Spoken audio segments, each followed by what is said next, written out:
courbons la tête. Dieu bien-aimé, nous te sommes reconnaissants ce soir de cette grande occasion qui nous est donnée de venir de nouveau au nom du Seigneur Jésus. Affronter notre ennemi, ton ennemi, ici sur le champ de bataille, avec la parole, pour le chasser du milieu de ton peuple, afin qu'il puisse voir ce soir, Seigneur, la lumière de l'Évangile. Je te prie d'oindre nos yeux de collyre, pour qu'ils s'ouvrent à la vérité, que nous repartions d'ici en disant dans notre cœur ne brûlait-il pas au-dedans de nous, alors qu'il nous parlait ton chemin? Guéris ceux qui sont malades et affligés. Encourage ceux qui sont découragés. Relève les mains affaiblies qui étaient languissantes. Puissions-nous porter nos regards sur la venue du Seigneur Jésus, que nous croyons toute proche. Nous le demandons au nom de Jésus. Amen. Vous pouvez vous asseoir. Je vais tâcher d'être bref ce soir, parce que je sais que beaucoup d'entre vous sont venus de différentes régions du pays pour la réunion, ou sont restés pour ça. Certains de vous, et devront rentrer, auront peut-être un long trajet à faire pour rentrer, et je vous en remercie. Ce matin, j'avais à cœur d'écouter prêcher Frère Neville. Je l'ai entendu prêcher bien des fois, et il n'y a pas une fois où je ne l'ai apprécié.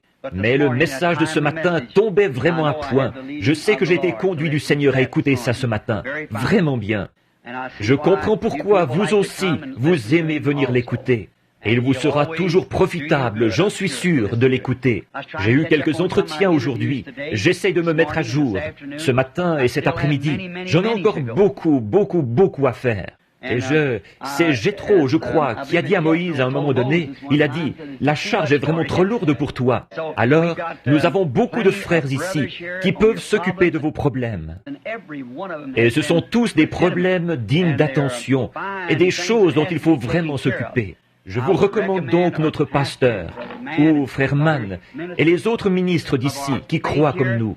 Vous pouvez aller les voir, ils vous diront exactement ce qu'il faut faire. Pour certains, ce sont leurs enfants, des mariages mixtes ou des choses qui ne vont pas. Ces hommes-là peuvent vous venir en aide, autant que n'importe qui d'autre, parce que ce sont des serviteurs de Christ.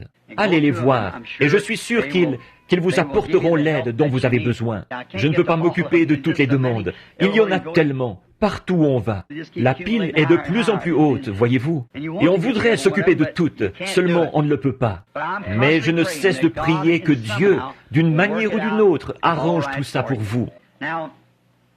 Maintenant, ce soir, nous voulons prendre dans les Écritures, lire un passage des Écritures tiré de Genèse, chapitre 3. Et revenir un peu sur certaines choses dont nous avons déjà parlé dans le passé. Et nous verrons en repartant si le Seigneur Jésus aura bien voulu ajouter un peu à ce que nous savions. Je prie qu'il le fasse. Le serpent était le plus rusé de tous les animaux des champs que l'Éternel Dieu avait fait. Il dit à la femme, Dieu a réellement dit, vous ne mangerez pas de tous les arbres du jardin? La femme répondit au serpent, nous mangeons du fruit des arbres du jardin. Mais quant au fruit de l'arbre qui est au milieu du jardin, Dieu a dit, vous n'en mangerez point et vous n'y toucherez point, de peur que vous ne mouriez.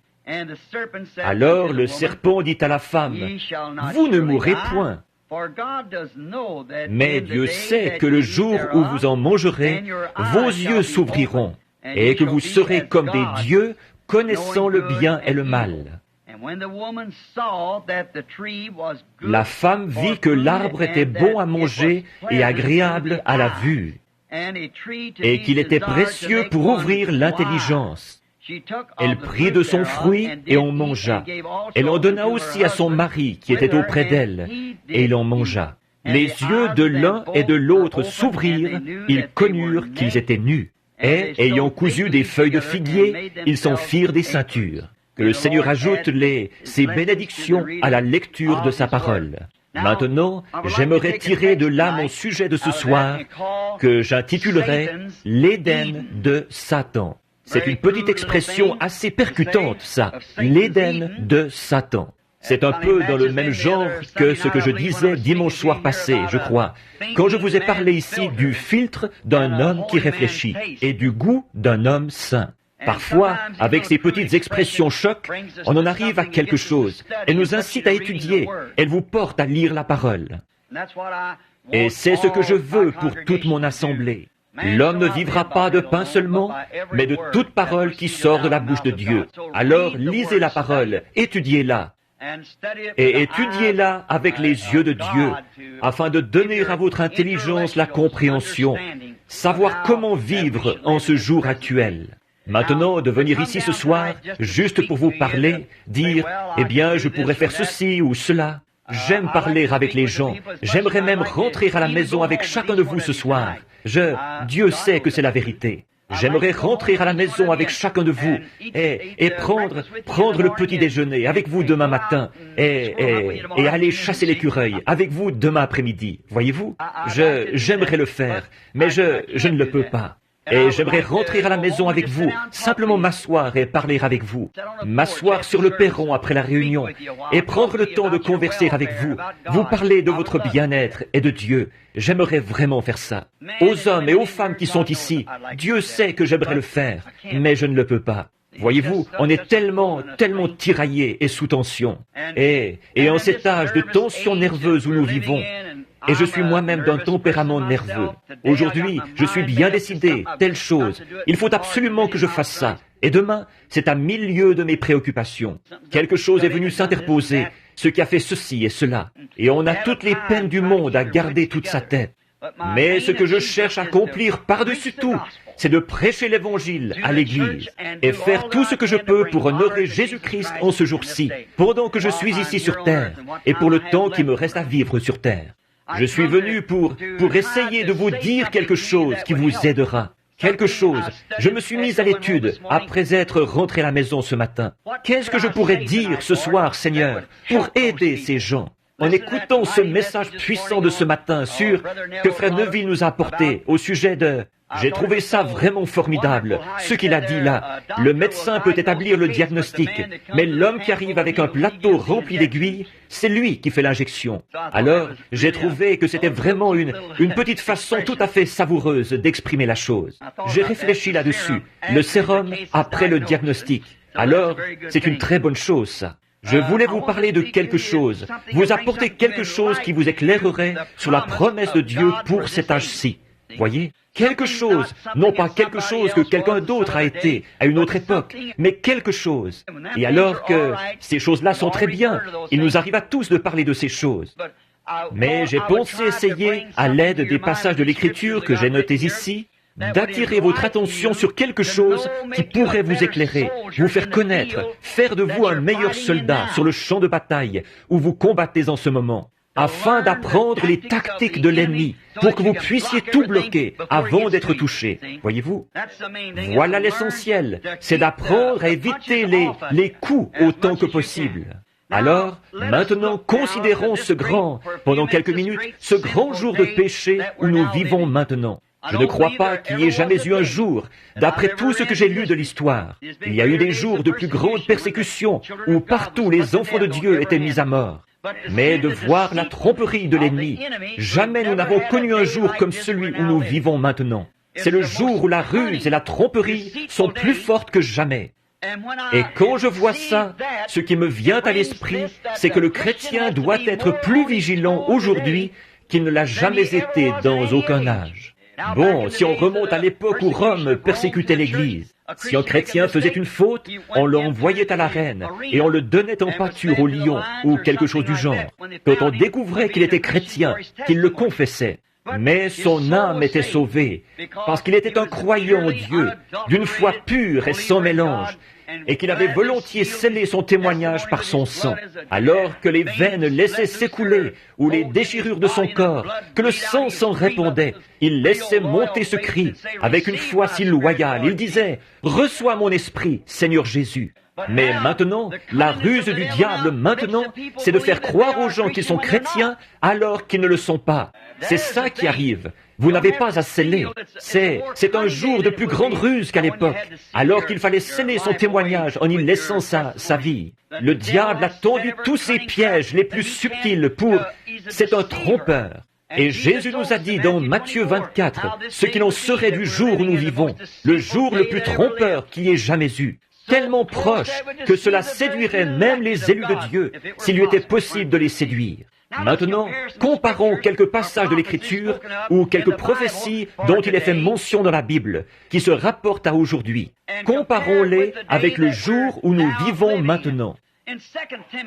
2 Timothée 3 nous enseigne ceci.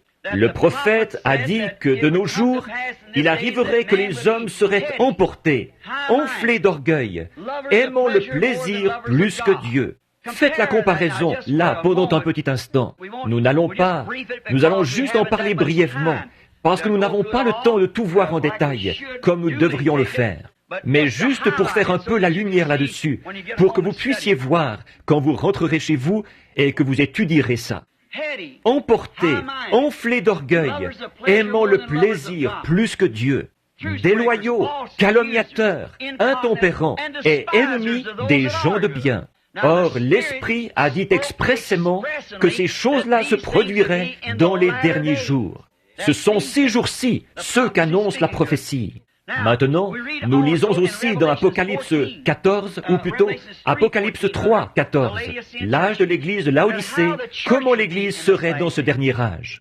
Il est dit qu'elle serait assise en veuve et n'aurait besoin de rien. Elle était riche et s'était enrichie.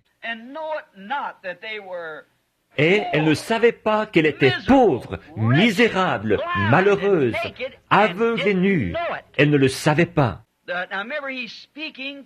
Or, souvenez-vous, il s'adresse à l'église de cet âge-ci, malheureuse, aveugle, nue, et elle ne le sait pas. C'est ce dernier bout de phrase, cette dernière parole, qui fait que c'est si saisissant. Ils pensent être bien remplis de l'esprit, être fin prêt. L'âge de l'église de Laodicée, c'est l'âge de l'église pentecôtiste, puisque c'est le dernier âge de l'église. Luther a eu son message, Wesley a eu son message, et les pentecôtistes ont eu leur message. Et il est aussi dit, parce que tu es tiède, que tu n'es ni bouillant ni froid, les émotions extérieures, une conception mentale de l'Évangile. Parce que, il a dit, tu es comme ça, je te vomirai de ma bouche. Autrement dit, cela le rendait malade de voir l'Église dans cet état-là. Et souvenez-vous, ils l'ont vomi, lui. Et il était à l'extérieur de l'Église, cherchant à y rentrer, en ce terrible âge de l'Église de Laodicée. Le Dieu de ce monde d'aujourd'hui, la personne vénérée de ce monde d'aujourd'hui, c'est Satan. Adore Satan sans le savoir. Mais c'est Satan qui se fait passer pour l'Église. Voyez-vous, pour l'Église. Ils adorent Satan en pensant qu'ils adorent Dieu à travers l'Église. Mais c'est la façon dont Satan s'y est pris. Oh, vous dites, mais un instant, nous prêchons la parole. Reportez-vous à mon texte ici de ce soir. C'est Satan qui, le premier, a prêché la parole à Ève. Dieu a dit, voyez-vous, c'est de donner une interprétation fausse de la partie de l'Écriture qui s'applique au jour actuel. Il vous dira que tout ce que Jésus a fait, c'était parfait. Il vous dira que tout ce que Moïse a fait, c'était parfait. Mais quand on en vient aux promesses qu'ils ont données pour ce jour-ci, alors là, ça s'appliquait à un autre âge. Tout ce qu'il a à faire, c'est ça, voyez-vous, c'est d'amener les gens à le croire de cette façon-là. C'est tout. En effet, vous ne pouvez pas en retrancher une seule parole, ni y ajouter une seule parole. Mais c'est ce qu'il fait. Les gens, sans savoir, adorent Satan en pensant adorer Dieu. Nous avons été prévenus de ça par prophétie dans 2 Thessaloniciens. Lisons-le donc. C'est 2 Thessaloniciens, chapitre 2. Prenons-le donc un instant, si je peux le trouver tout de suite. J'aimerais le lire. Je crois que c'est bien 2 Thessaloniciens. J'ai le passage de l'Écriture ici. Dans 2, pour ce qui concerne l'avènement du Seigneur Jésus est la réunion avec lui. Nous vous prions, frères. Bon, voyez-vous, l'avènement du Seigneur est la réunion avec lui. Donc Dieu réunira son peuple avec lui dans les derniers jours. La réunion des gens avec le Seigneur, pas avec l'Église, avec le Seigneur. La réunion avec lui. De ne pas vous laisser facilement ébranler dans votre bon sens et troubler, soit par quelque inspiration, soit quelques paroles, ou par quelques lettres qu'on dirait venir de nous, comme le jour du Seigneur était déjà là. Que personne ne vous séduise d'aucune manière, car il faut que l'apostasie soit arrivée auparavant, et qu'on ait vu paraître l'homme du péché. L'homme du péché. Regardez bien ce qu'il est là. L'homme du péché, le fils de la perdition. Ça, c'était Judas, voyez-vous. L'adversaire qui s'élève au-dessus de tout ce qu'on appelle Dieu ou de ce qu'on adore, jusqu'à s'asseoir dans le temple de Dieu, se proclamant lui-même Dieu. Cette tromperie de l'Église d'aujourd'hui. Voyez-vous, le fils de la perdition, le diable, le fils de la perdition, le diable. Donc, les gens adorent Satan en ce jour-ci en pensant qu'ils adorent Dieu. Mais ils l'adorent à travers un credo. Des dénominations faites de main d'homme et des credos qui ont fini par entraîner les gens dans la plus grande tromperie que le monde ait jamais connue. Peu importe combien la parole de Dieu, promise pour ce jour-ci, est prêchée et confirmée, ils refusent quand même d'y croire.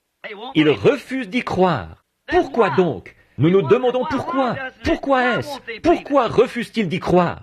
Dieu avait dit qu'il ferait une certaine chose, et il l'a fait.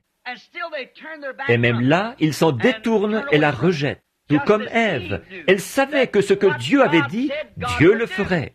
Mais elle s'en est détournée pour écouter ce qu'il avait à dire. Souvenez-vous-en, dans les autres âges, ça a toujours été la même chose.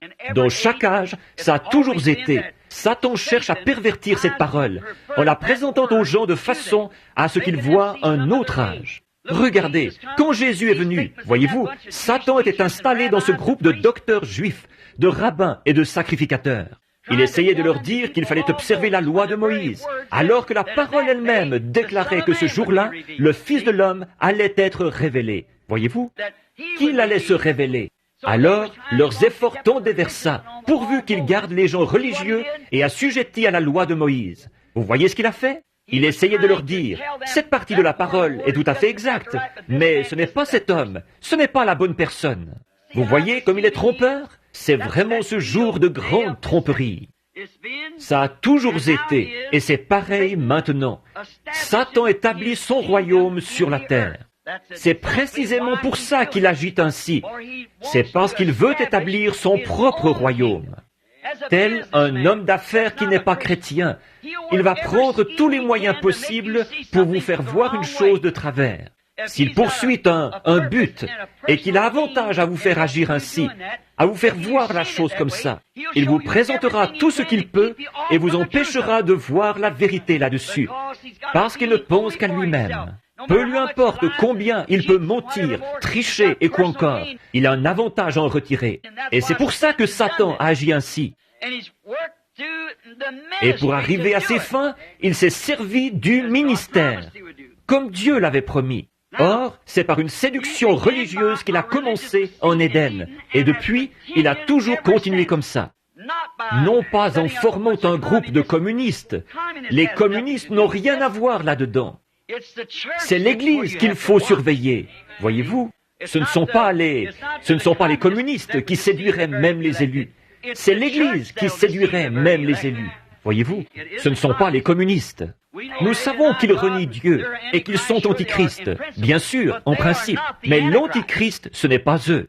L'antichrist est religieux, très religieux. Et il peut citer l'Écriture et nous la présenter d'une façon tellement claire. C'est ce que Satan a fait là-bas au commencement. Il a tout cité bien correctement. Dieu a dit, vous ne mangerez pas de tous les arbres du jardin. Voyez-vous, il la cite bien correctement. Elle a dit, oui, nous pouvons manger de tous les arbres du jardin. Mais il y a un arbre au milieu du jardin dont Dieu a dit qu'il ne fallait pas manger, car ni même y toucher. Parce que le jour où nous le ferions, ce jour-là, nous mourrions. Il a dit, « Oh, sûrement que vous ne mourrez pas. » Mais je vais te dire pourquoi Dieu a dit ça. C'est parce que, voyez-vous, il a cité cette vérité, vous voyez? Il a dit, « Alors vos yeux s'ouvriront, et vous connaîtrez le bien et le mal. » Vous serez comme Dieu à ce moment-là, si vous arrivez à faire ça. C'est exactement ça qu'il veut faire, et c'est exactement ce qu'il cherche à faire aujourd'hui, la même chose. Il s'est agi de séduction religieuse au tout début, en Éden, et depuis, ça a toujours été pareil. Du temps d'Adam, c'était de la séduction. Du temps de Noé, c'était de la séduction. Du temps de Jésus, c'était pareil. Et maintenant, c'est pareil. Le même moyen, une tromperie religieuse. Maintenant, si nous remarquons la terre, quand Dieu avait la haute main sur elle, or, quand Dieu avait la haute main sur elle. Ensuite, quand Satan a pris possession en rejetant la parole de Dieu, Dieu, à un moment donné, avait la haute main sur la terre. Il l'a placée sur son orbite, il l'a disposée pour qu'elle soit fonctionnelle. Il a tout fait, il avait la haute main sur elle. Maintenant, nous allons comparer ça avec après, quand elle est tombée aux mains de Satan. Or, Dieu a mis 6000 ans. Il ne lui a pas fallu autant de temps, mais il y a mis ce temps-là. 6000 ans, parce qu'il nous est enseigné qu'un jour au ciel correspond à 1000 ans sur terre. Aussi, c'est en 6000 ans ou en 6 jours que Dieu a fondé la terre. Dieu a mis 6000 ans à la fonder, à l'ensemencer de bonnes semences, et que tout produise selon son espèce. Tout doit être produit selon son espèce. Toutes ces semences étaient bonnes, elles devaient donc produire selon leur espèce. Dieu a mis 6000 ans.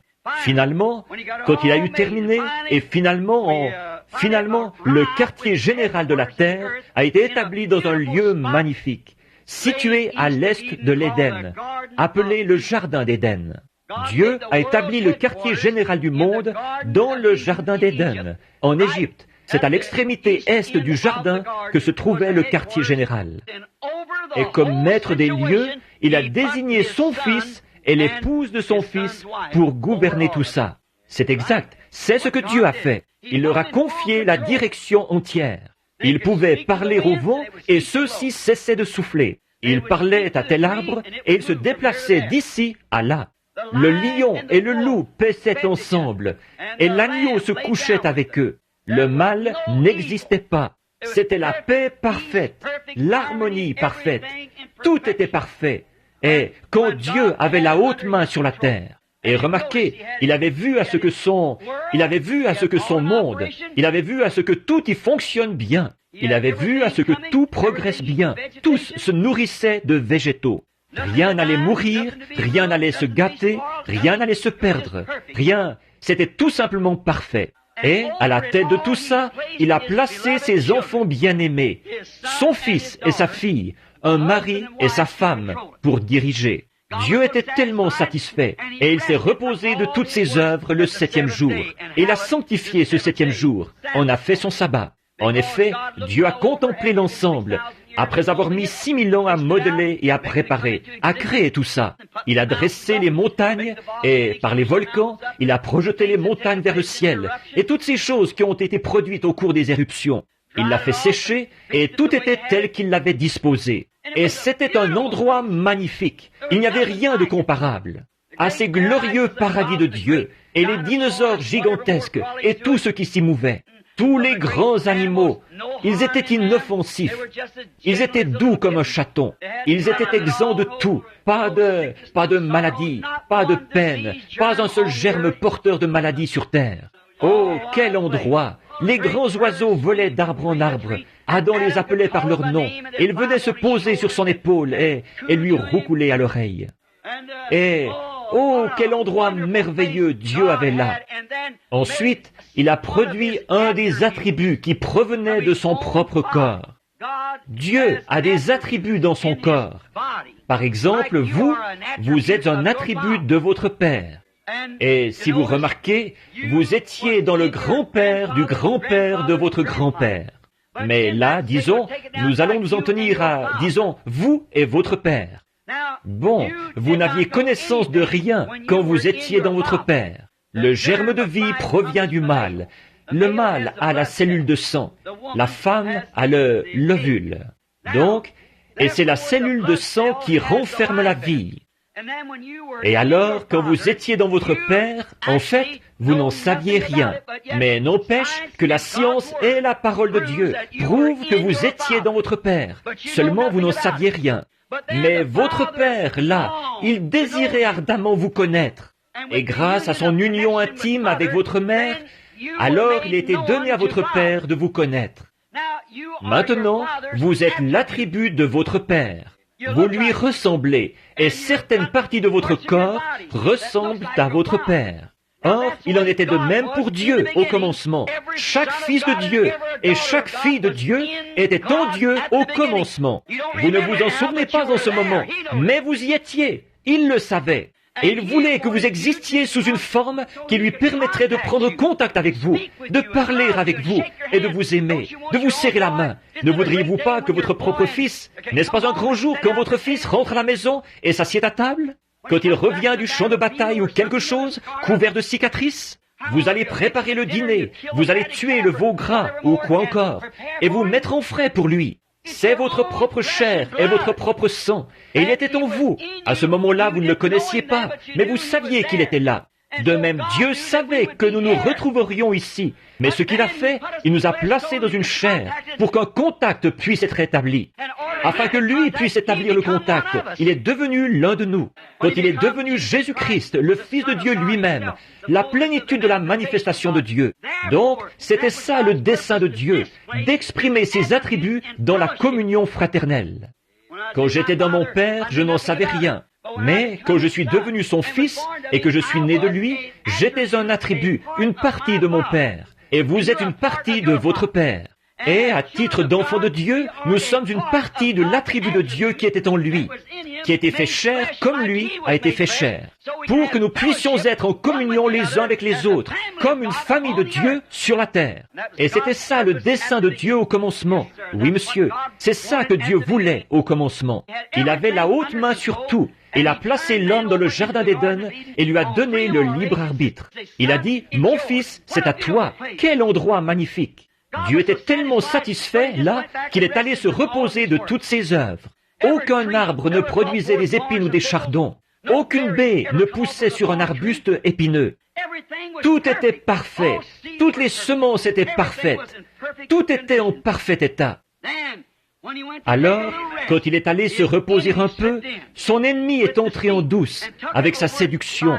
Et il a pris le contrôle en donnant à ses enfants une interprétation fausse de son programme. Alors qu'il avait fait confiance à son enfant, comme vous faites confiance à votre fille quand elle sort le soir avec un homme, que vous faites confiance à votre fils quand il doit sortir avec un garçon qui boit ou un garçon qui fume. Voyez-vous?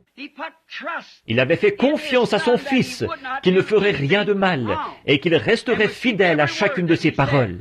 Mais l'ennemi est entré en douce, comme le petit malin aux cheveux brillantinés qui sortirait votre fille et qui se conduirait mal avec elle. Ou la femme qui sortirait avec votre fils. Et la même chose, voyez-vous? Il est entré en douce. L'ennemi de Dieu est entré en douce. Il a donné à Ève une interprétation fausse de la parole. Maintenant, c'est par cette chute qu'il a pris possession du jardin d'Éden. Et ce l'est acquis. Il en a pris possession. Et voilà maintenant 6000 ans qu'il règne par sa tromperie. Il séduit les gens, les enfants de Dieu, comme il l'avait fait à ce moment-là. En effet, il leur avait été donné le libre arbitre, leur permettant d'agir comme ils le voulaient. Et croyant qu'ils agiraient correctement, ou espérant qu'ils agiraient correctement. Mais voilà qu'ils n'ont pas agi comme il faut, et ils ont vendu leurs droits d'aînesse, comme Ésaü l'a fait, pour ce monde. Et Satan a remporté la victoire, et il en a pris possession.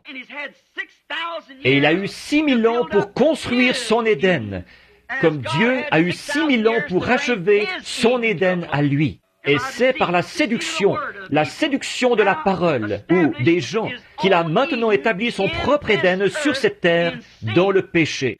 L'Éden de Dieu a été établi dans la justice. L'Éden de Satan est établi dans le péché.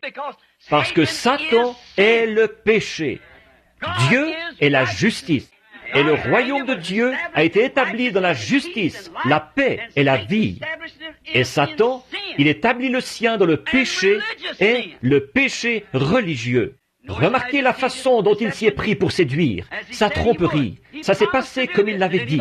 Il avait promis de faire ça. Est-ce que quelqu'un le savait? Prenons dans Ésaïe, si vous voulez, quelques-uns des versets que j'ai ici.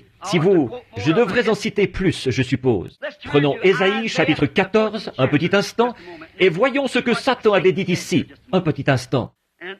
Dans Ésaïe 14, nous allons le lire. Observez ce que ce personnage a fait. Ésaïe 14, à partir du verset 12. « Te voilà tombé du ciel, astre brillant, fils de l'aurore. Tu es abattu à terre, toi, le vainqueur des nations. Tu disais en ton cœur, je monterai au ciel. J'élèverai mon trône au-dessus des étoiles, c'est-à-dire des fils, des étoiles de Dieu.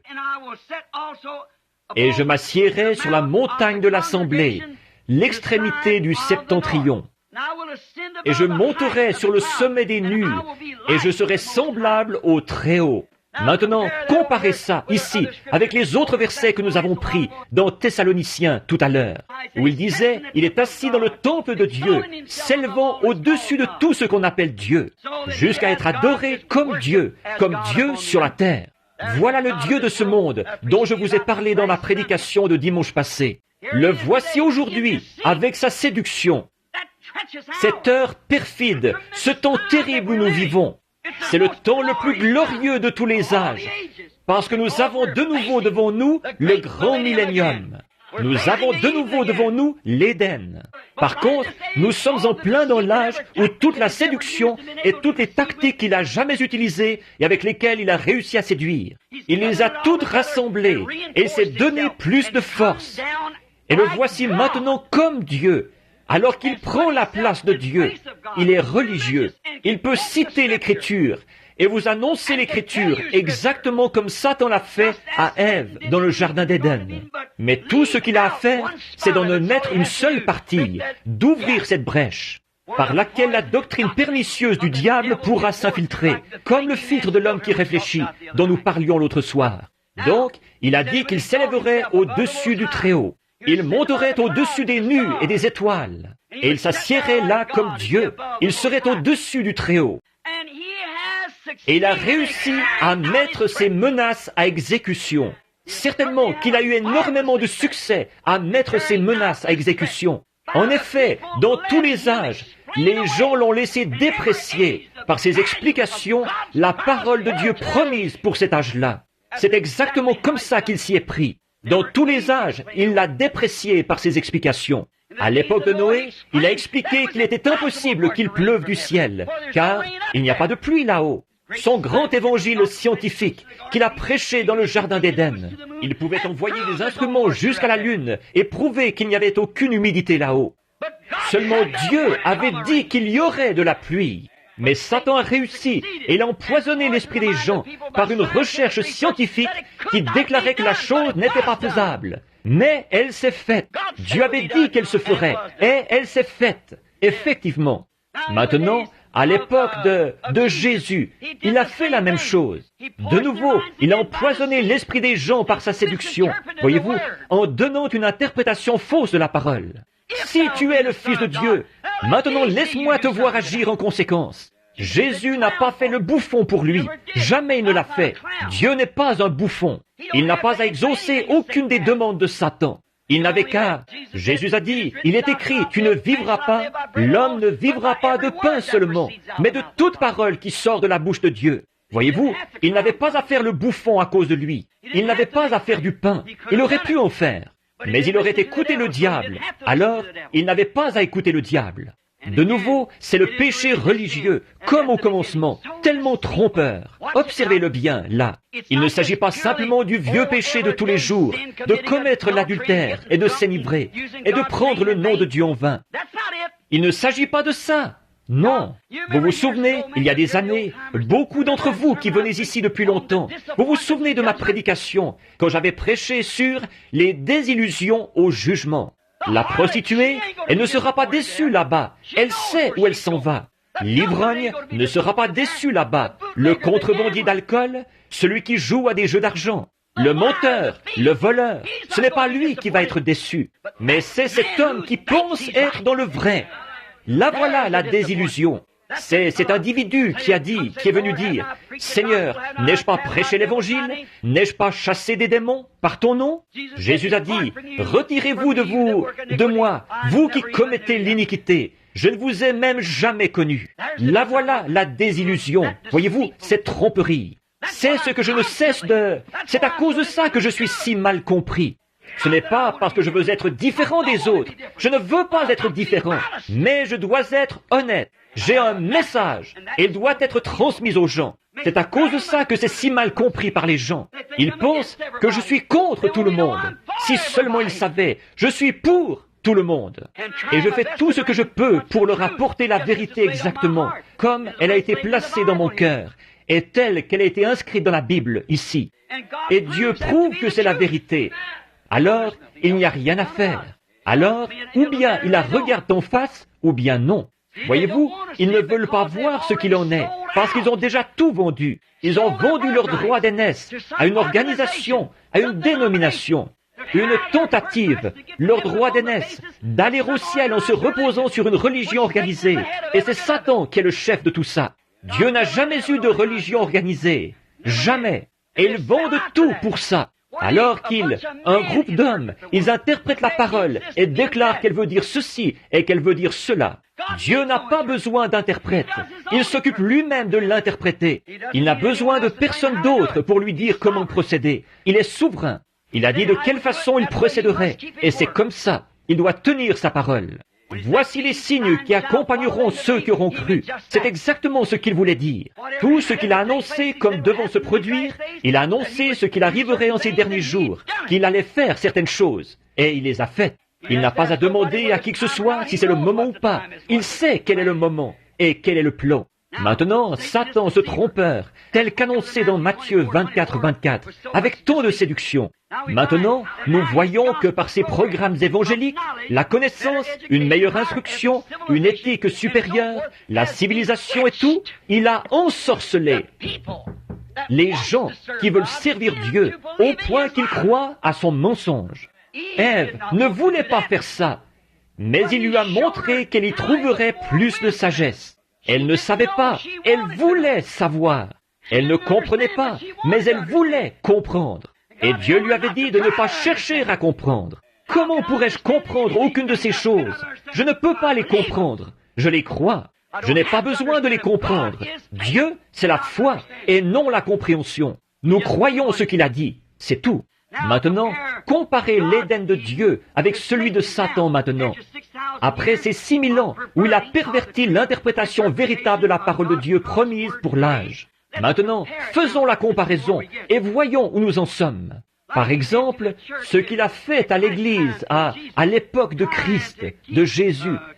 Il a essayé d'empêcher les loyaux fils de Dieu de connaître la vérité. Ça, c'est à Dieu. Dieu a placé ses fils ici, ses attributs, pour qu'ils soient en communion avec lui, en écoutant sa parole à lui. Qu'est-ce qui se passerait si votre père vous disait que vous soyez un fils loyal de votre père et qu'il vous dise « Mon fils, ne va pas te baigner dans cette eau parce qu'il y a des alligators dans cette eau » et qu'un individu se présente après et vous dise « Sûrement qu'une belle eau comme celle-là, il n'y a pas d'alligator là-dedans ». Maintenant, qui allez-vous écouter? Si vous êtes un vrai fils, vous allez écouter votre papa. Et pour un vrai fils ou une vraie fille de Dieu, c'est la parole de Dieu qui passe avant tout. Peu importe ce que n'importe qui d'autre peut en dire. Pour eux, c'est la parole de Dieu qui passe avant tout. Il y a du poison dans la coupe, et ils le croient. C'est par la foi en toute sa parole, ces semences, qu'a été produit un Éden de sainteté, d'amour et de vie éternelle. C'est ce que l'Éden de Dieu a produit, la sainteté. Ce qui a été produit, c'est un Éden de sainteté, d'amour, de compréhension, de perfection et de vie éternelle. Voilà ce que Dieu sème, sa parole, sa semence. C'est ce que son Église sera à la fin. Elle sera pareille. Remarquez, voici une pensée. Ne l'oubliez pas, j'y reviendrai à un autre moment ou dans un autre message. Mais vous savez, Dieu a dit que chaque semence produise selon son espèce. Est-ce que c'est bien le commandement de Dieu? Alors, ça sert à quoi qu'un prédicateur ou que n'importe qui d'autre essaye de faire dire autre chose à cette parole? Voyez-vous? Chaque parole de Dieu est une semence. Jésus l'a dit, une semence qu'un semeur a semée. Alors, si Marc 16 est la parole de Dieu, cela produira selon son espèce. Si Malachie 4 est la parole de Dieu, cela produira selon son espèce. Et toutes les autres promesses doivent produire selon leur espèce. Voyez-vous Satan ici, sous son déguisement? Lui, il cherche à dire, ça non, ce n'est pas ainsi. Comprenez-vous? Voyez-vous, Satan dit, oh, ça ne s'applique pas à notre jour. C'était pour une autre époque. Ce n'est même pas ça que ça veut dire. Chaque semence doit être produite selon son espèce. C'est la façon dont Dieu a établi son Éden. Pas vrai? Et voici, c'est la façon dont Dieu établit son Église. Chaque parole selon son espèce. L'homme ne vivra pas de pain seulement, mais de toute parole qui sort de la bouche de Dieu. Voyez, Satan, lui, il va prendre autre chose. Mais Dieu a dit, chaque semence selon son espèce. Si la promesse dit, voici les signes qui accompagneront ceux qui auront cru. Maintenant, l'Église dit, adhérez à l'Église, récitez le credo, apprenez le catéchisme. Ces choses-là ne se trouvent nulle part dans la Bible. Mais Jésus a dit, voici les signes qui accompagneront ceux qui auront cru. En mon nom, ils chasseront les démons. Ils parleront de nouvelles langues. S'ils saisissent des serpents ou boivent quelques poisons mortels, cela ne leur fera aucun mal.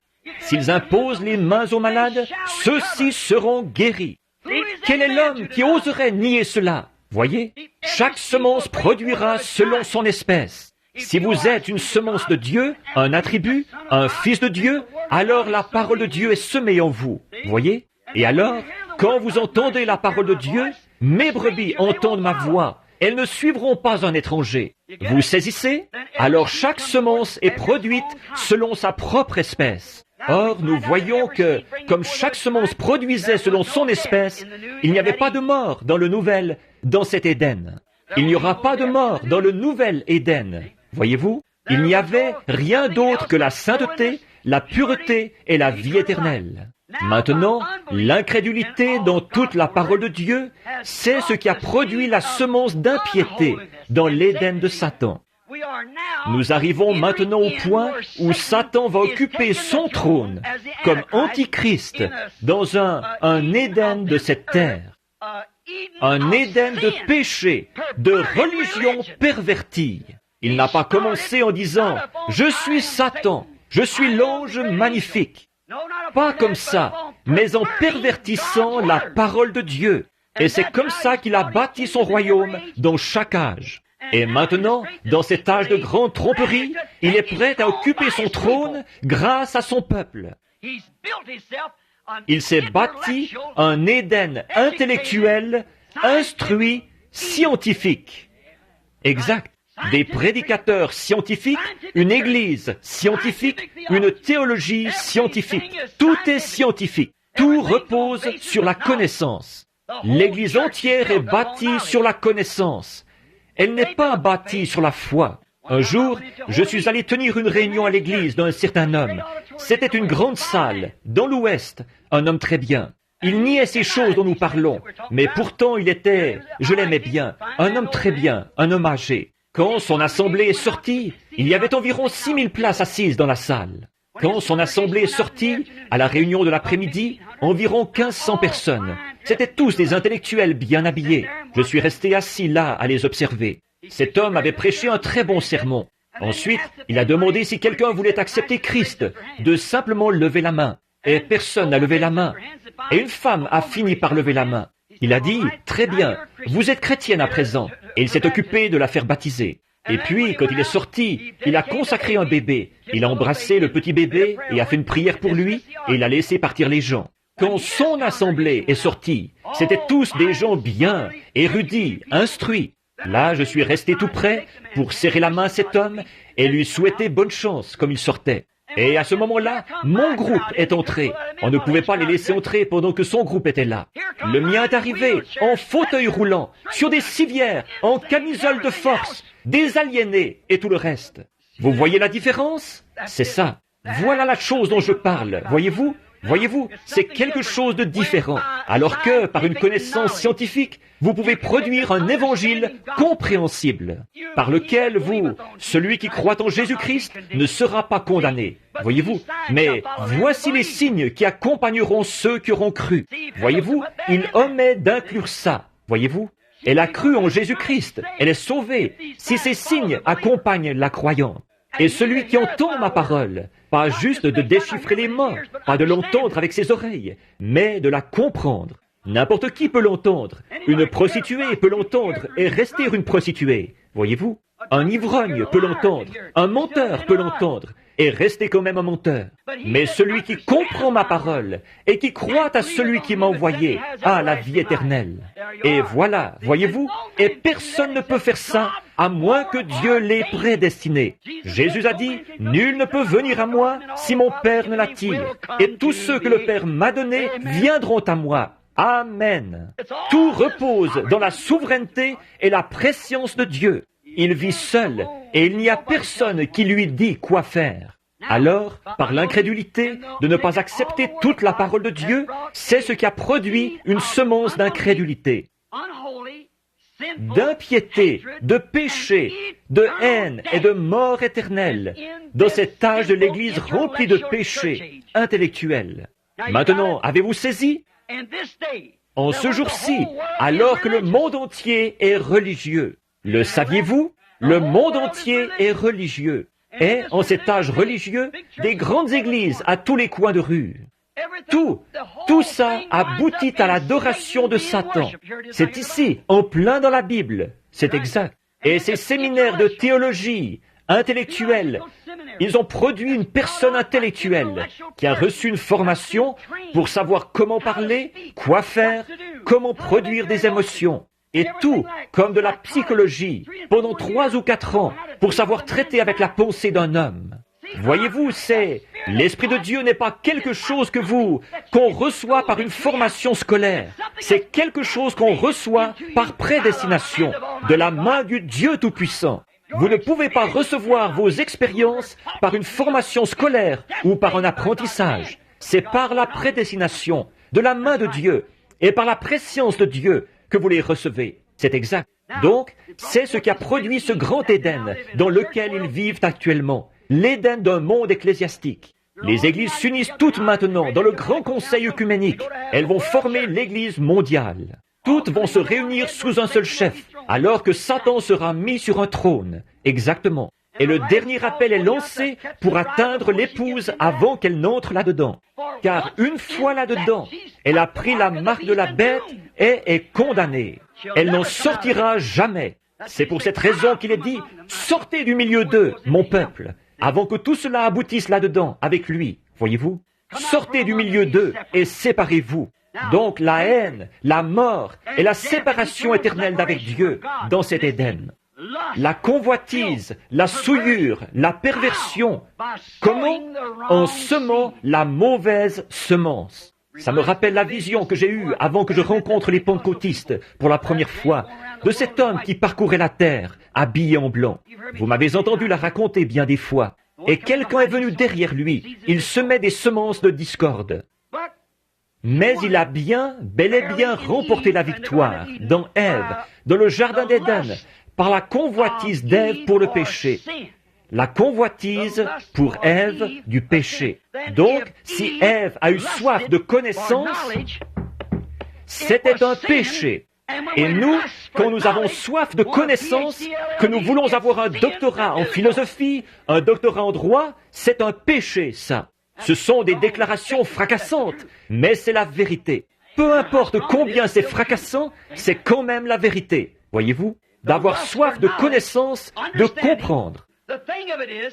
Ce qu'il y a aujourd'hui, c'est que nous ne cherchons pas à établir la parole de Dieu dans le cœur des gens.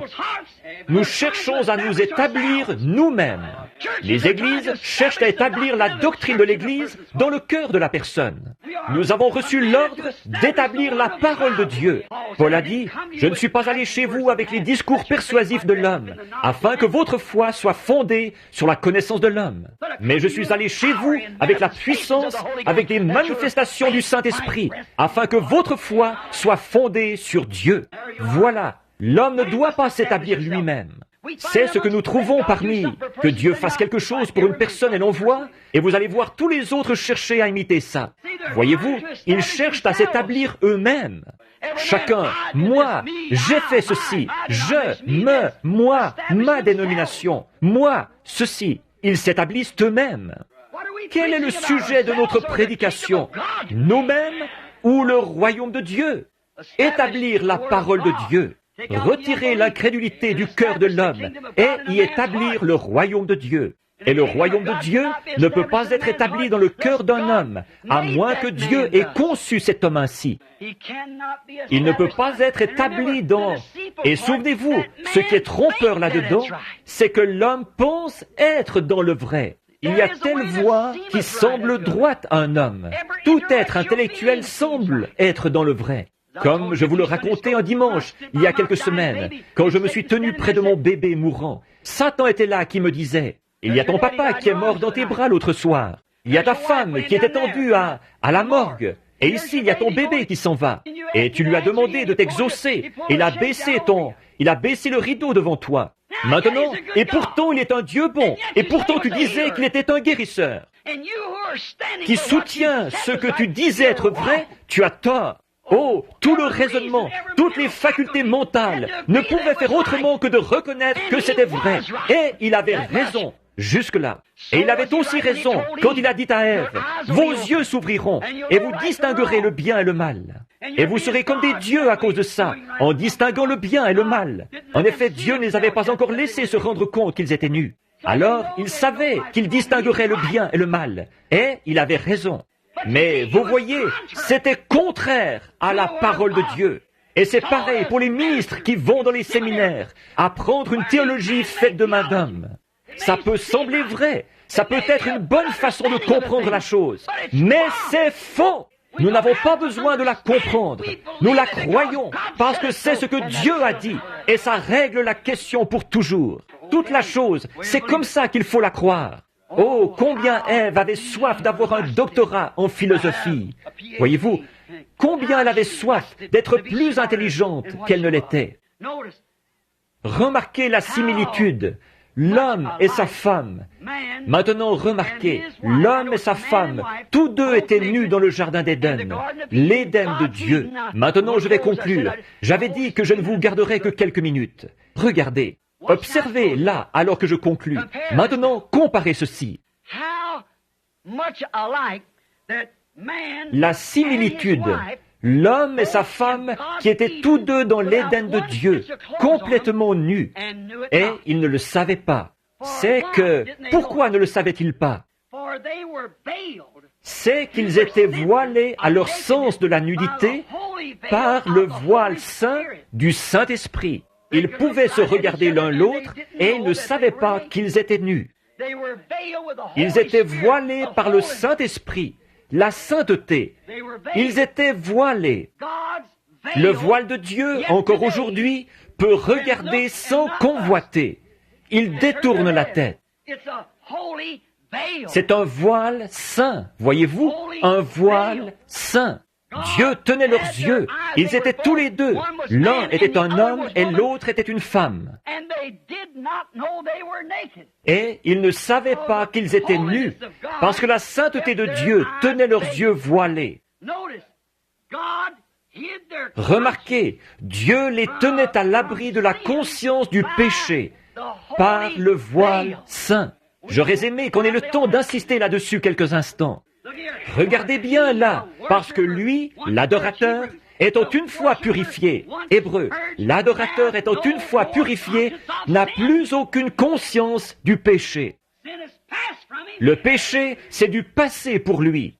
J'ai entendu Frère Neville qui disait ce matin, peut-être que quelqu'un lui avait demandé pourquoi je ne prêchais pas sur le Saint-Esprit, pourquoi je ne faisais pas ceci. Voici ce qu'il en est. Le Saint-Esprit, c'est l'action en vous. C'est une vie, pas une émotion, pas un genre de preuve charnelle. Mais c'est une personne, Jésus-Christ, la parole de Dieu, établie dans votre cœur, pour vivifier chaque parole qui s'applique à cet âge-ci. Exact. Observez le Saint-Esprit en action, pas tellement en démonstration, mais en action, ce qu'il produit, conformément à la parole. Maintenant, remarquez, par le Saint-Esprit, la sainte parole de Dieu, un homme et une femme étaient nus, et ils ne le savaient pas. Comme c'est beau, la vie de la parole, la semence, la parole. Dieu a dit, il y a un arbre au milieu du jardin, la femme. Au milieu du jardin, il y a cet arbre. N'y touche même pas, car le jour où tu en mangeras, ce jour-là, tu mourras. Ils étaient couverts d'un voile saint, empêchés de voir. Ils ne savaient pas du tout ce qu'il en était. Ils n'auraient jamais osé y toucher. Ils étaient couverts d'un voile saint. Ils étaient en sécurité dans le pavillon de Dieu. Ils étaient vivants. Il n'y avait pas de mort autour d'eux. Alléluia! Ils avaient un amour parfait l'un pour l'autre, une vie parfaite pour toujours. Ils avaient un amour parfait, une compréhension parfaite de l'amour de Dieu. Ils avaient la parole de Dieu et ils la gardaient. Ils étaient vivants et en sécurité dans l'Éden de Dieu. Il n'y avait pas de mort du tout autour d'eux. Ensuite, Satan a amené Ève à écouter son évangile de théologie, l'évangile de la connaissance, d'études plus poussées, d'une éthique supérieure, d'une meilleure civilisation, d'une instruction supérieure et tout. Alors, quand il l'a fait s'arrêter pour l'écouter un instant, écouter ses raisonnements, et nous avons reçu l'ordre de renverser ces choses, quand il a réussi à lui faire écouter ça. Bon, regarde bien, l'Église est ci et ça. Elle est établie depuis tellement longtemps. Nous sommes l'une des plus anciennes églises du pays. Le maire de la ville la fréquente. Peu importe ce que c'est, voyez-vous, si c'est contre la parole de Dieu, soyez contre. C'est votre ennemi. Tout ce qui est contre la parole est votre ennemi. Tout ce qui est pour la parole est votre frère. Il est une partie de vous. Remarquez, elle a ôté le voile saint pour voir ce qu'il en était réellement du sexe. Faites la comparaison, ce que produirait la convoitise. Elle a ôté le voile de sur ses yeux. Cette chose sainte avec laquelle Dieu avait couvert ses yeux. Elle voulait avoir de la connaissance, savoir ce qu'il en était. Alors, elle a ôté le voile pour voir ce qu'il en était. Elle a écouté le diable et remarqué dans quelle position elle s'est retrouvée à cause de ça. Ils ont fait la même chose dans tous les âges qui ont suivi, en acceptant toujours le côté intellectuel. Et maintenant, un royaume de Satan a été bâti, la connaissance, sa semence qu'il avait semée. Et c'est ainsi que le monde est devenu un Éden de mort. Maintenant remarquez, maintenant considérez Apocalypse 3, l'âge de l'église de Laodicée. Pensez-y, maintenant remarquez. Elle, Ève, est la reine de Satan. Voyez-vous, Satan, le serpent, est allé vers Ève avant qu'Adam aille vers elle. Voyez, c'est exact. Alors, il l'a séduite. Voyez-vous, donc Satan, le serpent, a été le mari d'Ève avant qu'Adam l'ait jamais connue. Voyez-vous, il l'a séduite. La Bible dit, et c'est là qu'elle a su qu'elle était nue. Voyez? Maintenant, considérez l'âge de l'église de Laodicée. Elle, Ève, est assise, la reine de Satan. Elle est riche en biens de ce monde, aveugle, nue de nouveau, et elle ne le sait pas, exactement comme dans l'Éden de Dieu. Mais maintenant, ce n'est pas parce que le voile saint couvre son visage, mais plutôt le voile de la convoitise. Voilà qu'elle a ôté le voile saint de Dieu, elle s'est couverte d'un voile de connaissance pour convoiter. Et maintenant, elle a un voile de convoitise qui la rend aveugle, inconsciente que c'est un péché. Elle est nue dans la rue et elle ne le sait pas. C'est une prostituée dans la rue. Les femmes en short, aux yeux de Dieu, ce sont des prostituées et elles ne le savent pas. Remarquez, considérez les femmes de chez nous. Bon, si vous voulez connaître l'état de l'Église, observez la conduite des femmes. Elles représentent toujours l'Église. dans l'Éden de Satan, du péché et de l'incrédulité, une perversion religieuse, un royaume perverti. Au lieu d'opter pour la parole de Dieu, ils ont opté pour le savoir intellectuel de l'homme. Au lieu d'opter pour l'Église, ils ont opté pour l'organisation. Et ils sont en train de tout soumettre à un seul chef suprême. Maintenant, remarquez, perverti de son état d'innocence, maintenant, ne manquez pas ceci. L'Église, avec ce voile de la convoitise sur elle, remarquez où ça l'a menée. Ça l'a pervertie. Elle est passée de l'innocence à la connaissance. Voyez?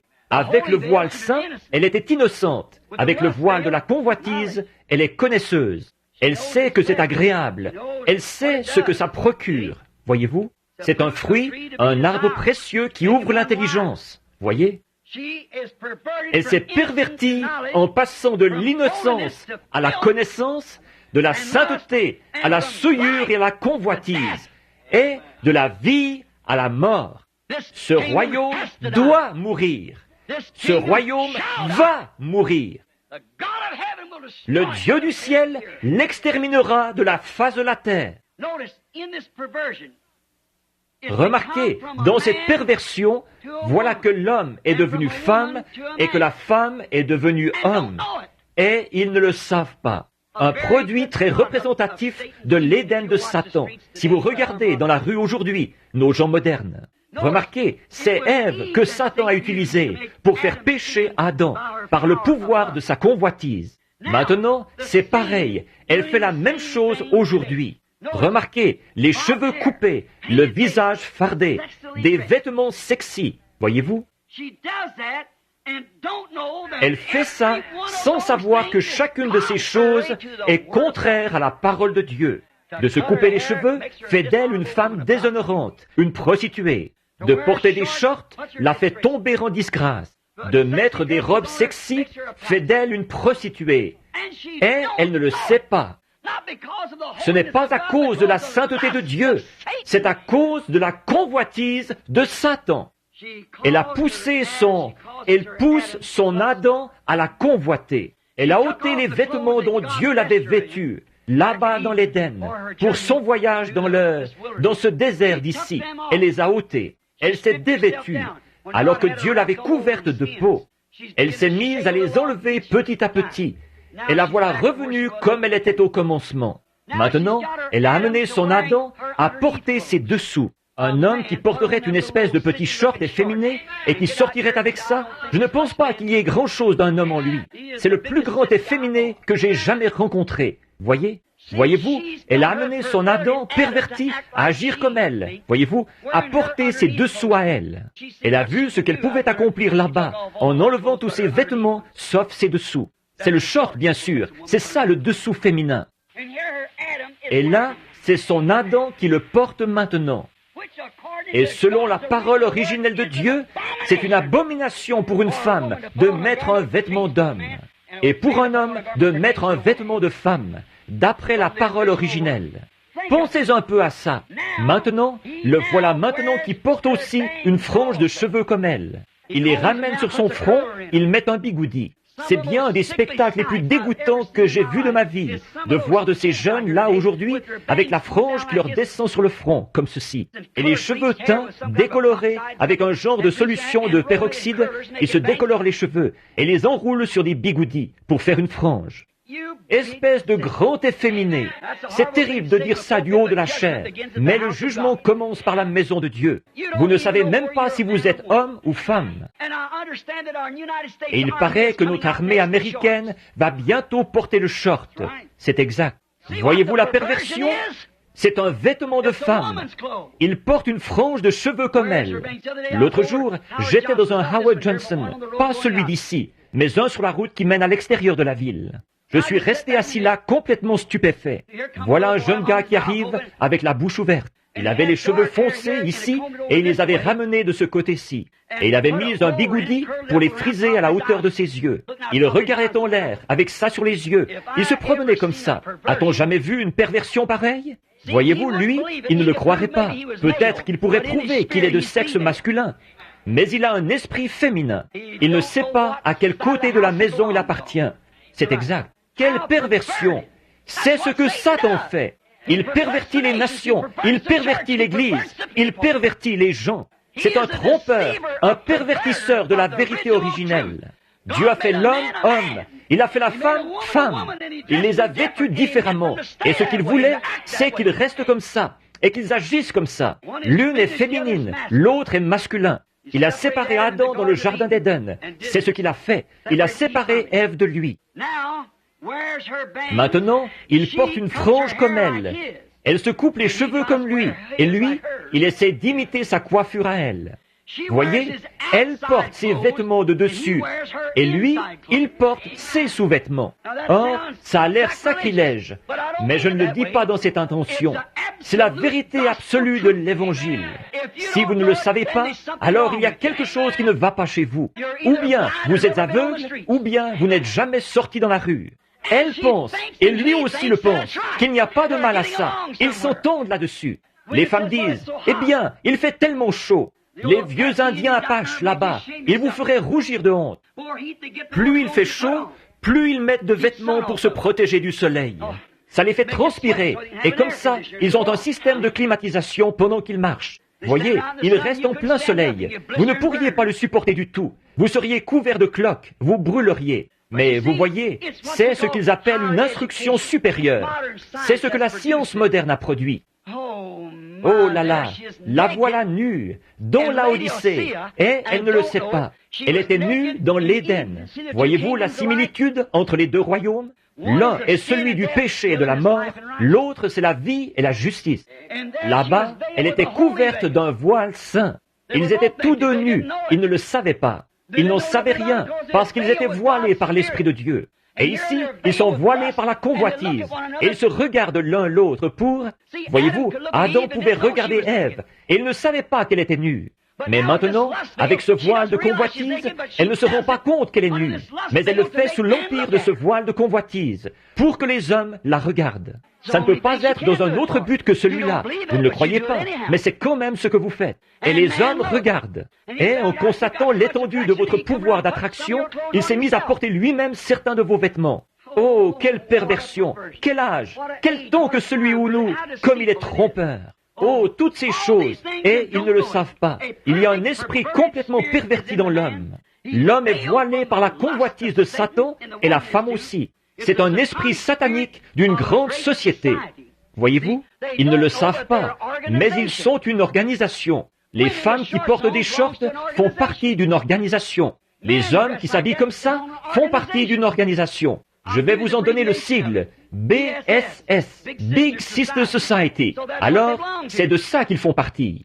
Ils vont là, une société de grands efféminés, avec un genre de petits pantalons, une espèce de gros spécimen tout déformé, l'air malpropre. Les hommes, vous n'êtes peut-être pas d'accord avec moi là-dessus, mais c'est la vérité. Vous avez été pervertis et vous ne le savez pas. Vous n'agissez plus comme des hommes. Voyez-vous, ils deviennent tellement mous, et leurs fils, on dirait que ça ne vaudra plus rien. Les hommes et les femmes aussi. Ils sont une société. Il y a là une organisation. Comment ça? Jean, le voisin d'à côté, il a porté des shorts.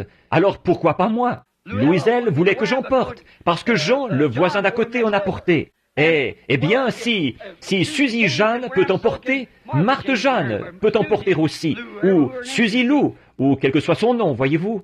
Voyez-vous, c'est une société, c'est une organisation. Vous en faites partie spirituellement, et vous ne le savez pas. Et si c'est bien ça, et nous le voyons, c'est bien ça, alors vous êtes donc aveuglés. Vous êtes aveuglés devant ces dénominations auxquelles Satan vous a fait adhérer par ses ruses. C'est une perversion de la parole originelle de Dieu et de son royaume et de son plan pour ses enfants. C'est Satan qui a entortillé les hommes et les femmes, les entraînant dans ces choses, et ils ne le savent pas. Un perverti. Ce n'est plus un fils de Dieu, une frange qui lui descend sur le visage, en short. Il se promène comme ça dans la rue. Un fils de Dieu? Un diacre à l'église? Un pasteur à la chaire? Non, ce n'est pas un fils de Dieu. Il n'est jamais passé dans le filtre de la pensée de Dieu. Il ne porterait pas ses vêtements de femme. Certainement pas. Et elle ne porterait pas des vêtements d'homme non plus. Voyez-vous? Ce n'est pas un fils de Dieu. C'est un fils de Satan et une fille de Satan. Pénible à dire. Satan a réussi à pervertir et à prendre possession de ce monde, à en faire son royaume. Les hommes ont été placés ici avec le libre arbitre, leur permettant de choisir eux-mêmes le genre de vie qu'ils voulaient mener. C'est comme ça qu'on peut voir ce qu'il y a dans votre cœur. Voyez, votre voix, savez-vous une chose? Vos actions parlent tellement fort qu'elles étouffent votre voix. Si je vais voir un homme et qu'il dise « Oh, nous sommes tous chrétiens, nous sommes membres de l'Église » et des photos de stripteaseuses accrochées partout dans son bureau, il aurait beau me dire n'importe quoi, je saurais à quoi m'en tenir. Vous aussi. Une femme qui se dit chrétienne alors qu'elle a les cheveux courts? Non, non. Vous savez bien que non, voyez-vous. Oui, monsieur. Elle se dit chrétienne alors qu'elle se maquille, qu'elle se farde, qu'elle porte des shorts. Elle se dit chrétienne? Vous savez bien que non. La parole de Dieu vous enseigne que ça ne peut pas être le cas. La parole dit qu'elle ne peut pas être chrétienne et faire ça. Elle est même déshonorante et tout. Est-ce que Dieu mettrait quelque chose de déshonorant dans son royaume? Non, monsieur, pas du tout. Non, monsieur. Elle manifeste elle-même le désir qu'il y a en elle. Vous ne pouvez pas faire manger une colombe avec une buse. Pas du tout. La colombe n'a pas de bile. Elle ne peut pas manger de la vieille charogne. Si elle en prenait une bouchée, ça la tuerait. Et elle le sait. Mais une buse peut manger presque tout ce qu'elle veut. Voyez, de la bile, elle en a amplement. Vous voyez, on constate que c'est pareil pour le monde d'aujourd'hui. Même chose. Ils sont nus, aveugles et ils ne le savent pas. Satan y est parvenu en se servant de la convoitise de la femme qui désirait la connaissance, le sexe, et elle a fait ce choix de son propre gré. Maintenant, remarquez, cette Ève qui a entraîné Adam dans le mal. Et c'est la femme qui a enlevé ses vêtements avant que son Adam enlève les siens. Voyez, c'est la femme, toujours. Ça a toujours été. C'est encore pareil. C'est l'Église qui détourne l'homme du droit chemin. C'est l'Église, voyez-vous, qui détourne l'homme qui veut être un fils de Dieu. C'est la femme, l'Église, pas la Bible, Dieu. Car la Bible, c'est l'homme. Oh oui, la parole a été faite chair, et il était un homme. Voyez, la Bible, c'est l'homme. L'Église, c'est la femme. Voyez, ce n'est pas l'Église, la Bible, qui détourne l'homme du droit chemin. C'est l'Église qui le détourne du droit chemin. C'est à cause de l'Église qu'il s'est retrouvé nu, pas à cause de la Bible. Voyez, absolument pas. La Bible lui dit qu'il est nu. Oui, monsieur. Maintenant, remarquez comment, par le sexe, le désir sexuel, elle avait soif de connaissance, de savoir ce qu'il en était de ceci, et comment, si ce fruit était bon ou pas. Et c'est ce qu'elle a fait. Mais un jour, Dieu en reprendra possession par un homme. Il a été livré par une femme, mais il a été racheté par un homme. L'homme, Jésus-Christ, qui est la parole. Et alors, qu'est-ce qu'il y aura? Remarquez en terminant. Il n'y a pas longtemps, ici, j'ai fait cette déclaration. Il me reste encore 4 ou 5 pages là, mais de passages de l'Écriture et tout, auxquels je voulais me référer. Mais écoutez, terminons en disant ceci. Souvenez-vous, ici, il n'y a pas longtemps, je vous ai apporté un enseignement sur les 7 trompettes, la fête des trompettes et tout. Et j'ai dit, il y a une fête du 8e jour. Alors, le 7e jour, ce serait le dernier, ce serait le millénium. Mais il y a une fête du 8e jour. Et si c'était le 8e jour, et qu'il n'y a que 7 jours, on se retrouverait de nouveau au premier jour. On reviendrait au premier jour. Alors, une fois le millénium terminé, alors il y aura de nouveau un Éden qui sera établi. Le grand royaume de Dieu aura été regagné. En effet, Jésus a lutté jusqu'au bout contre Satan dans le jardin de Gethsémane. Et il a regagné l'Éden. C'est ce qu'il est parti préparer dans le ciel pour revenir ensuite. Là-haut, dans le ciel, il a dit que votre cœur ne se trouble point. Quand il était ici sur terre, il a dit, vous les Juifs, vous avez cru en Dieu. Bon, je sais que j'ai mauvaise réputation, il a dit, et il me traite de ceci, cela et autre chose. Mais vous avez cru en Dieu, et comme vous avez cru en Dieu, croyez aussi en moi. Il était Dieu manifesté, voyez. Croyez aussi dans la maison de mon Père, il y a plusieurs, ou dans le plan de mon Père, dans les projets de mon Père, il y a plusieurs palais. Je vais aller préparer une place. Regardez quelles en sont les dimensions. 1500 000 carrés. Dites, où est-elle? Il est parti la préparer. Il est un créateur. Il crée tout cet or. Les rues sont transparentes. Il est un créateur. Il prépare une place. Dans Apocalypse 21, il a dit, « Et moi, Jean, je vis descendre du ciel, d'auprès de Dieu, la ville sainte, la nouvelle Jérusalem. » La mer n'était plus. Le premier ciel et la première terre avaient disparu. Nos premiers cieux, qu'est-ce que c'était? C'était le millénium. La première terre, qu'est-ce que c'était? C'était celle-ci. Elle sera renouvelée. tout comme elle a été baptisée par Noé au jour de sa prédication. Elle a été sanctifiée par Christ qui a répandu son sang sur elle. Et elle sera renouvelée, débarrassée de tous les microbes et de tout le reste lors du renouvellement à la fin par un baptême de feu qui tuera tout microbe, toute maladie, toute affection, toute saleté qui ait jamais existé sur terre. Elle surgira, une nouvelle terre paraîtra. Puis je vis un nouveau ciel et une nouvelle terre. Le premier ciel, cette première terre avait disparu, et la mer n'était plus. Et moi, Jean, je vis descendre du ciel, d'auprès de Dieu, la ville sainte, la nouvelle Jérusalem. Là, Dieu sera avec ses attributs véritables, ses fils et ses filles. Là où il pourra communier avec eux dans la sainteté, leurs yeux aveugles à tout péché. À partir de ce moment-là, il n'y aura plus jamais de péché. Faisons tous nos efforts. Ne soyez pas séduits en ce jour-ci, mais efforcez-vous d'entrer par la porte, car tous ceux qui seront laissés dehors seront impudiques, convoiteurs. Quiconque regarde une femme pour la convoiter a déjà commis un adultère avec elle. Tous ceux dehors seront les femmes de mauvaise vie, les hommes de mauvaise vie et tout. Et seulement ceux qui sont rachetés et qui se trouvent dans le livre de vie de l'agneau entreront par la porte. Alors, efforcez-vous, mes amis, ne soyez pas séduits en ce dernier jour. C'est une époque de grandeur. Tout le monde a de l'argent. Tout le monde peut faire ceci et tout le monde peut faire cela. Et l'argent qui rentre de partout, et les grosses voitures et tout. Il n'y en aura pas une seule dans cette ville-là. Il n'y aura pas une seule voiture, pas un seul avion. Non, ce sera une civilisation complètement différente. Ce sera de nouveau une civilisation, non pas de connaissance, non pas de science, mais d'innocence et de foi dans le Dieu vivant.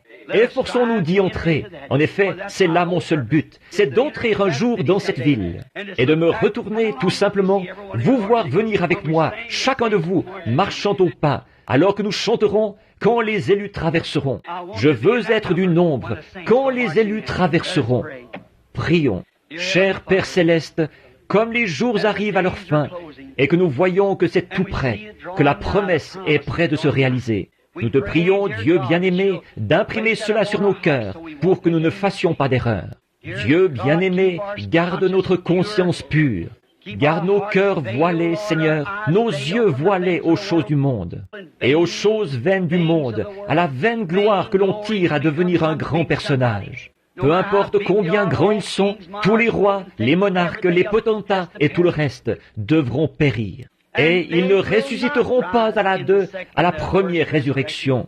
En effet, il est écrit, « Heureux et saint celui qui a part à la première résurrection. La seconde mort n'a point de pouvoir sur lui. » Ô Dieu, la seconde mort, la mort spirituelle, n'a point de pouvoir. Il est racheté. Ô Dieu, de penser qu'à une certaine heure, quelqu'un ira rendre visite à quelqu'un d'autre, et il sera enlevé.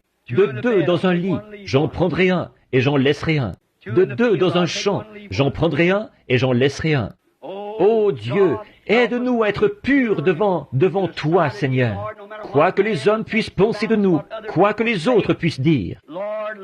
Seigneur, que nos conversations soient saintes, qu'elles soient assaisonnées de la parole de Dieu, des paroles tellement à propos, Seigneur, qu'aucune fraude ne puisse être trouvée en nous, alors que nous plaidons face à nos propres erreurs, que le sang de Jésus-Christ se tienne entre nous et Dieu, qu'il abaisse le regard sur nous à travers le sang de Jésus, non pas à cause de notre propre justice, ni de qui nous sommes, de ce que nous avons fait, mais uniquement à cause de ses mérites à lui. Ô Dieu, accorde-le, que pas un seul de ceux qui ont été assis ici ce soir et qui ont entendu le message, que pas un seul d'entre eux ne soit perdu, du plus petit enfant à la personne la plus âgée.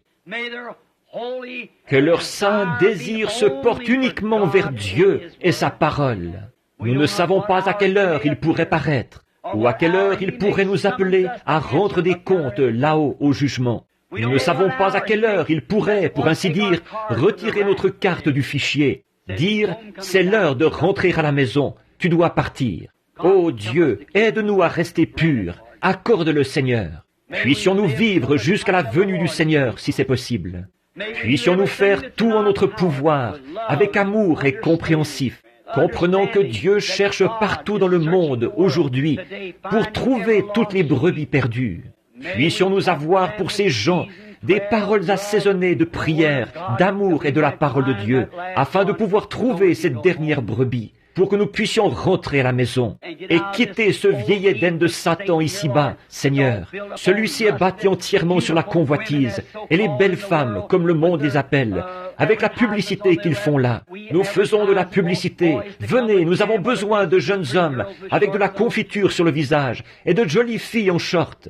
En plein sur nos ondes de radio et de télévision, et de la souillure de toutes sortes, et du barbouillage, et Hollywood. Toutes sortes de robes sexy, sales, dégoûtantes pour les femmes.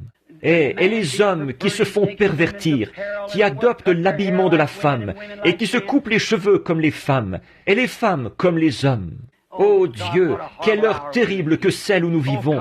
Ô, viens, Seigneur Jésus. Viens, viens Seigneur, purifie-nous par le sang, éloigne de nous toute souillure et toute fraude, que nous vivions Seigneur, que nous vivions sous le sang, constamment devant toi, c'est le désir de notre cœur et notre prière sincère.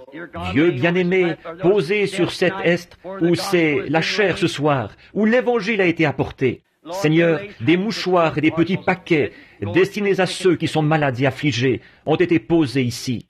Que la prière de la foi, Seigneur, jaillisse de notre cœur maintenant devant toi. Aussi, Seigneur, s'il y a quelque impureté en nous, Seigneur, prends, emmène-nous au jugement maintenant. Nous implorons ta miséricorde. Montre-nous où nous agissons mal, Seigneur, pour que nous puissions demander que le sang soit appliqué pour nous purifier. Guéris ces gens qui sont malades et rétablis-les, Père. Où que ce soit, où qu'ils aillent, qu'il en soit ainsi, Père. Donne-nous de te servir avec détermination, toi et toi seul. Accorde-le, Seigneur. Accorde un voyage en toute sécurité à ces chers gens qui rentreront chez eux. Merci d'avoir guéri les gens. Le petit garçon de sœur Shepherd et de frère Shepherd qui s'est blessé à bicyclette, je prie qu'il n'y ait aucune suite fâcheuse. Le petit garçon qui roulait à bicyclette, je prie que tout aille bien pour lui. Nous te remercions pour la guérison de ces autres personnes que nous t'avons demandé. Et nous savons que ce que nous demandons, nous le recevons, parce que nous avons confiance en celui qui a fait la promesse. Donne-nous ta grâce, Seigneur, et pardonne-nous nos péchés. Nous le demandons au nom de Jésus-Christ. Amen. L'aimez-vous? Le croyez-vous? En avez-vous par-dessus la tête du royaume de Satan? Croyez-vous que ce sera bientôt le millénium? Son millénium à lui? Le sien? Son Éden à lui? Croyez-vous qu'il est en train de prendre forme aujourd'hui? Regardez, tout repose sur le côté intellectuel. Il faut que tout soit prouvé par la science avant que les gens y croient. Et vous ne pouvez pas prouver Dieu par la science. Vous devez l'accepter par la foi, car il faut que celui qui s'approche de Dieu croie que Dieu existe et qu'il est le rémunérateur de ceux qui le cherchent. Ô Dieu, je ne veux rien connaître d'autre que le sang de Jésus-Christ, qui me purifie du péché. Je ne connais rien sinon Jésus-Christ. Comme Paul l'a dit autrefois, je le dis moi aussi ce soir, je ne connais rien parmi vous sinon Jésus-Christ et Jésus-Christ crucifié. C'est tout ce que j'ai à vous dire. C'est que cette Bible, je crois de tout mon cœur, si je connais bien mon cœur, que c'est la parole de Dieu, parfaite et sans mélange. C'est d'elle que je vis, c'est sur elle que je me fonde. Si j'avais 10 000 vies, je voudrais consacrer chaque instant à cette parole, car c'est la parole de Jésus-Christ. Ils auront beau chercher à en démontrer la fausseté, la science aura beau chercher à dire qu'on ne peut pas s'y fier et tout. Pour moi, c'est la seule chose au monde à laquelle je peux me fier, c'est cette parole. Il est à moi, je l'aime, pas vous. S'il y a un péché dans votre cœur, s'il y a une faute dans votre cœur, si vous avez quoi que ce soit, priez maintenant et demandez à Dieu de vous pardonner. Priez pour moi, je prierai pour vous. Que Dieu vous bénisse, c'est ma prière.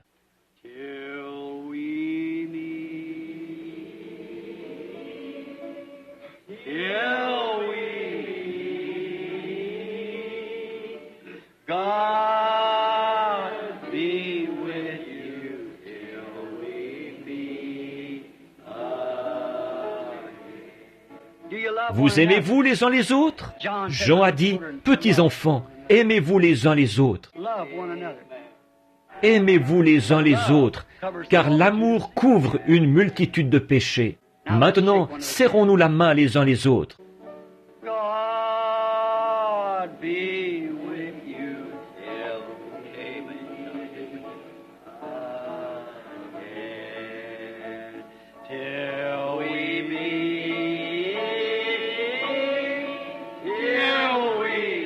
Maintenant, soyez bons les uns vers les autres.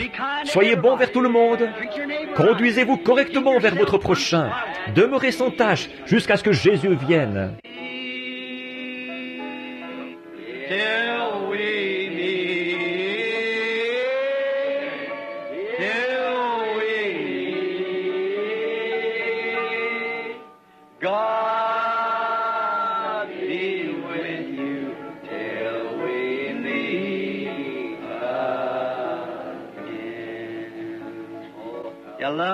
L'aimez-vous? C'est ma prière. Priez pour moi. Je prierai pour vous. Je dois maintenant rentrer à Tucson. Et je prie Dieu de vous bénir tous. De là, j'irai au Canada et je reviendrai au Colorado, continuellement d'un endroit à l'autre, voyez-vous, jusqu'à ce que Frère Tony est là-bas et une chose extraordinaire est arrivée. Tout près du Vatican même, à Rome, ils réclament un réveil, une série de réunions, que je me rende là-bas pour tenir un réveil, à Rome. Il en arrive justement, les gens sont tous d'accord. Il y a un grand stade là-bas, des milliers et des milliers de places assises. Ils veulent que j'y aille pour un réveil. Ils veulent voir la gloire du Seigneur dans le ministère. Je ne sais pas, je dois prier à ce sujet, voir ce que le Seigneur me dira. Oh là là, souvenez-vous, prions tous ensemble. We're watching for the coming of our blessed Savior. Lo and behold, the fig leaves now becoming green. The gospel of His kingdom has gone to every nation, and we're near the end can be seen. Is that right? Then gladly away we'll herald the message of His blessed appearing. Soon He's coming in glory to tell to one and all. Then awake ye saints of the Lord while slumber when the end is nearing. Let's get ready for that final call. Elle reviendra de l'ouest et reprendra sa chevauchée un de ces jours. Souvenez-vous-en, assurément, c'est exact. En attendant, Take the name of Jesus with you, child of sorrow and of woe.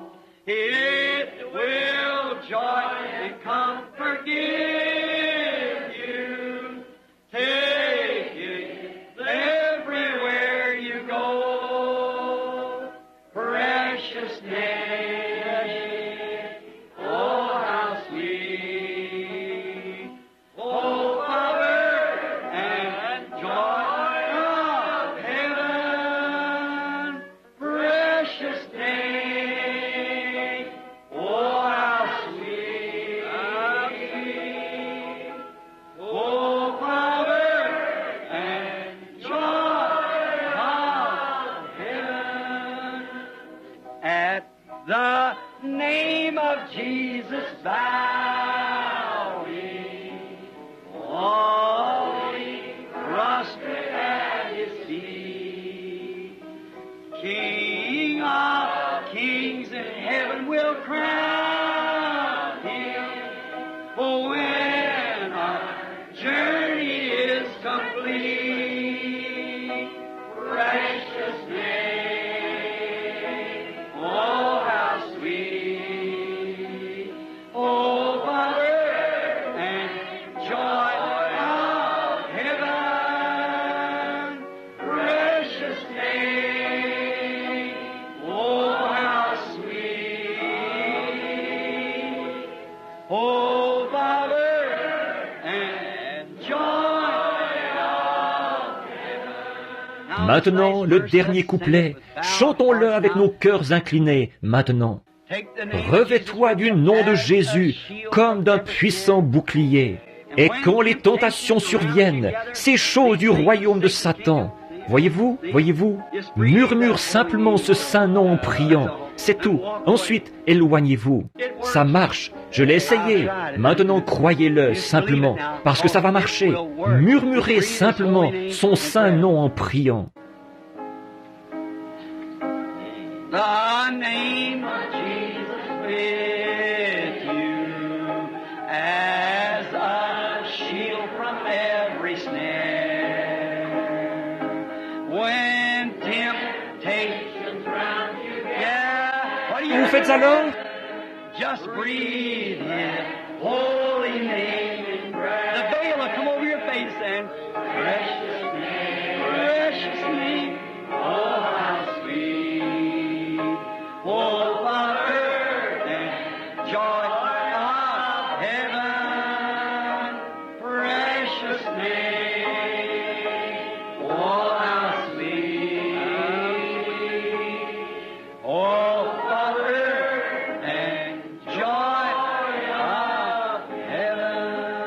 Maintenant, courbons la tête pendant que je demande à Frère Biller, au fond, de venir sur l'estrade.